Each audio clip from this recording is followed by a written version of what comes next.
my Warhammer 40,000 career, I have amassed quite the collection of Black Templar Chaplains in Terminator armor. From my incredibly retro metal chaplain with the back banner that I hammered out of a sheet of steel.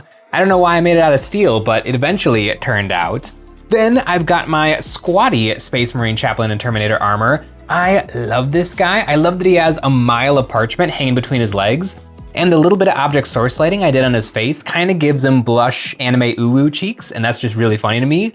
And then, quite a few years ago, the Games Workshop store anniversary model was an incredibly bedazzled chaplain in Terminator armor.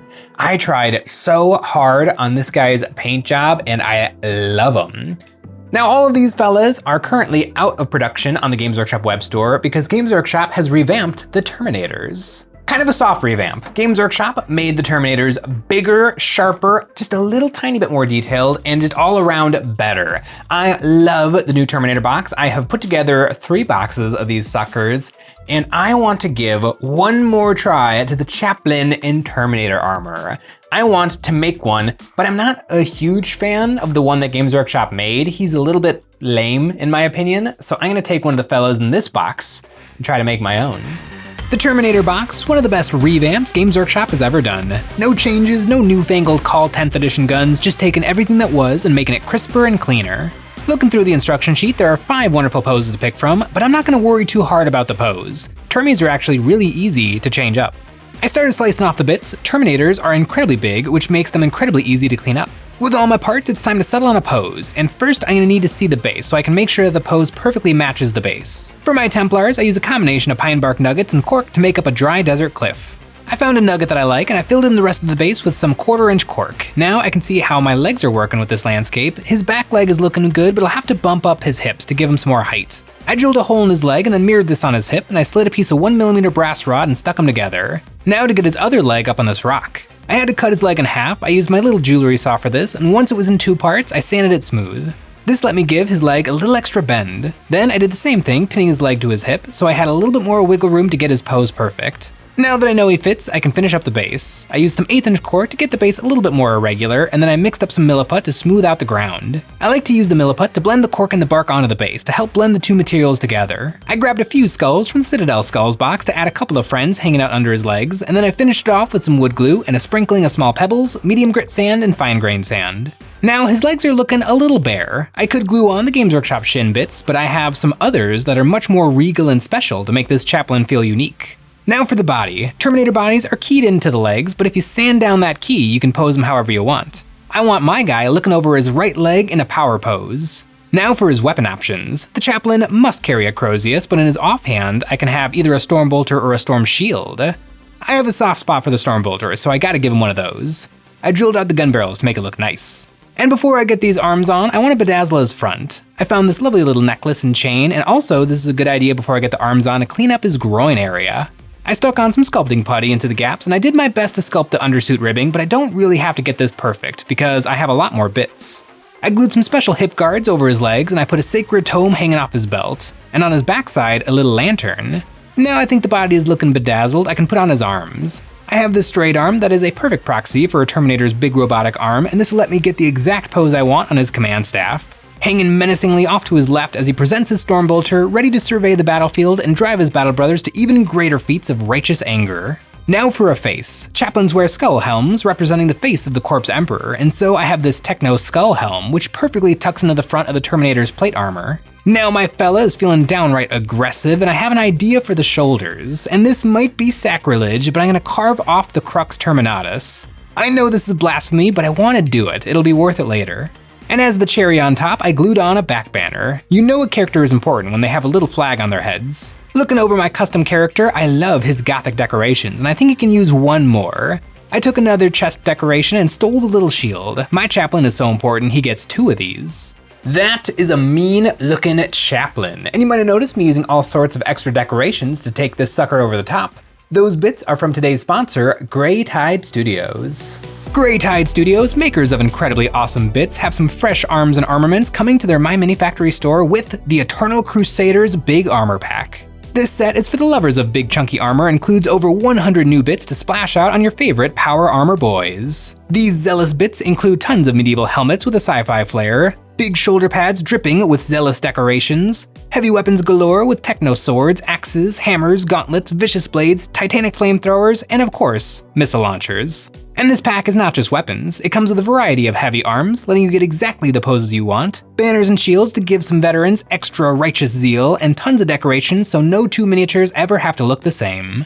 Greytide Studio is a beast in the world of Warbits, and they are hooking our viewers up with a 20% discount code EonsSXGTS25. This code works on their entire product range, not just their new Eternal Crusaders Big Armor Pack. If you're looking for some grim and gothic bits to sprinkle on your minis, look no further. I love a good chaplain. They cater to the spiritual well-being of their fellow battle brothers, wearing their skull helmets, literally the face of the Emperor. They drive their fellow battle brothers to new heights of zeal and rage.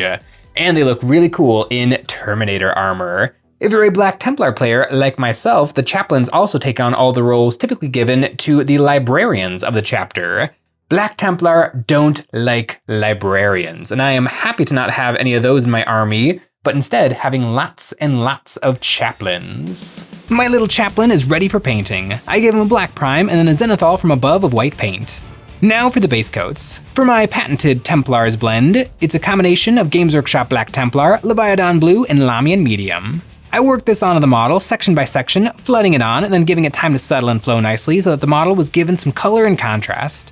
Now, if this was a rank and file Marine, I would move on, but because this is a character, I want to go that extra mile and add in some highlights. I made up a blue-gray that was just a little bit brighter than my contrast paint and started hitting the high points. Then I made up a slightly brighter gray and did some scratchy highlights, and in just a few spots, I took this all the way up to pure white. My Templars are set in a dry sun-bleached desert, so I paint them to match, with the hot sun beating down on their black armor. And with the armor done, I moved on to the golden parts. I really like how the highlights worked in the black, so I'm feeling non-metallic metal today. I base coated all the gold parts in a dark brown, hitting his knees, his crozius, his decorations, and the reliquary on his banner. Then I hit these spots with an overbrushing of earth brown. To pull off non-metallic metal, I need big jumps in value, and these two colors will make the transition pop. And to get that hue of gold, I did a dry brushing of a tan color. While he was right in front of me, I hit the handle of his staff with a purple contrast paint. I paint all the handles of the weapons across my army with a royal purple. And then I jump back to the gold, refining it with a wash of Agris Earthshade to make my shadows harsher and dull in the brightest spots. Then I can brighten up these with some saturated yellow. Glazing this over the highlights brightens up my colors, and I added some reflections on top of this with warm white. This combination gave me the best non-metallic mold I've ever painted. I'll have to keep track of this recipe. Now moving on to some of the other details like the metal on a Stormbolter. I used some watered down rattling grime and I did some reflections and scratches with a light gray and then a white paint. Then I painted the body of the bolter red, starting out with a dark red and layering on highlights of a bright red, finishing it off with a few edge highlights of an orangey red color. Now he's really coming together. Now when I play with Terminators on the tabletop, I like to go big. Giant 10 brick of Terminators with attached Ancient and Captain, spending stratagems on them every single turn, Tannheiser's Bones. It is glorious. And like a third of my army. But it's really fun though.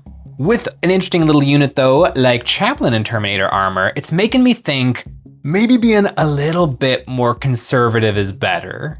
Chaplain in Terminator armor is 75 points and Assault Terminators are 180. So 255 for the unit, a little bit expensive, but for what you get, I think it's a steal. And it's getting me really interested in Lightning Claws. Usually you go with the Hammernators for Assault Terminators, but there's something to the Lightning Claws, and that something is 5 attacks each. With this guy attached, that is 30 attacks. If you're fighting your Oath of Moment target, that is re-rolling all hits. And with the Chaplain's ability, it is +1 to wound. And with the Lightning Claws twin linked, that is re-rolling all wounds. That is an absurd number of dice. And that squad is still 2-up save, 4-up invuln, big tanky boys. I really want to put that on the tabletop.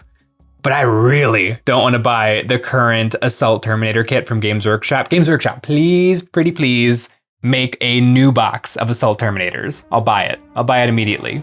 Next up, my Chaplain's Skull Helm. I started out washing his bones with some Skeleton Horde, and I hit these bones with some highlights of warm white. I gave his crown the same non-metallic metal gold as I did on the rest of the Marine, and now to pick out his little eyes with some red paint. Pro tip for any model, making the head different always works. It always makes the character stand out. His skull helm is nice, but that's not the only skull I want to give this sucker. I left these big old shoulder pads blank on purpose. I want to throw a skull on here too. I grabbed my dark brown and drew what I thought was the outline of a skull. I filled it in, then I mixed some tan in my brown to brighten it just a little bit and started sketching in the features of a skull. I worked slowly in layers. Each layer I discovered better and better how to draw a skull. And so each layer refined the last until I was left with a spooky, scary, stylized skull. With one skull done, I did it again on the other shoulder, and as always happens with freehanding, my second one was better, but that's okay. The way he's shaped, I can only see one of them at a time. Now, onto the base. My Templar's bases are incredibly simple: a watery spray of Vallejo earth to tint the black and white zenithal, and then a dry brushing of Pro Acryl Olive Flesh. I let both of these steps splash onto his feet and ankles to help sell the realism of him walking through a dusty desert scene, and then the last step was painting the rim of the base with some gloss black paint. That is an aggressive looking chaplain.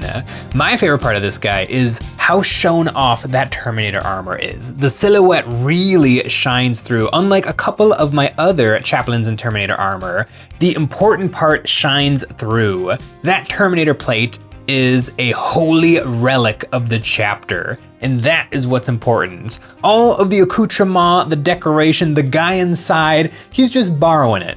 And when eventually a plasma bolt hits him right in the face, it'll be time for somebody else to borrow that suit of armor. My favorite part of 40k is the grim and the dark, and how that kind of twists every story and everything in 40k.